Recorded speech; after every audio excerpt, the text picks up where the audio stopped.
Hotel রুমের মধ্যে অনিকেত ও শ্যামলী একে অপরের কাছাকাছি চলে আসে। কোন গোপনে মন ভেসেছে ধারাবাহিকের নতুন পর্বে আপনারা দেখতে চলেছেন। প্রিয়া রোহিণীর রুমে এসে বারবার তাকে জিজ্ঞাসা করে বলতে থাকে, তুই কিন্তু জানিস ওরা কোথায় গিয়েছে। তখন রোহিণী প্রিয়ার জোড়াজুড়িতে বলে দেয় ওরা শিলিগুড়িতে গেছে।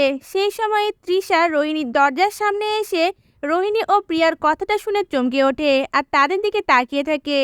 অন্যদিকে দেখা যায় শ্যামলী ও অনিকেত শিলিগুড়ির একটি হোটেলে এসে ম্যানেজারকে বলে ওঠে, একটা রুম কি পাওয়া যাবে না। তখন ম্যানেজার বলে ওঠে একটা রুম আছে, কিন্তু এই বলেই থেমে যায়। এরপর দেখা যায় অনিকেত ও শ্যামলী সেই রুমের মধ্যে যায় আর সেখানে অনিকেত বলে ওঠে যন্ত্রণা, এসিটাও চলছে না।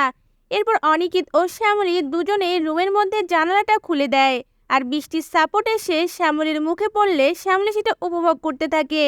আর সেটা দেখে অনিকেত অপলক দৃষ্টিতে শ্যামলের দিকে তাকিয়ে থাকে। এটাই হচ্ছে নতুন পর্বের আপডেট।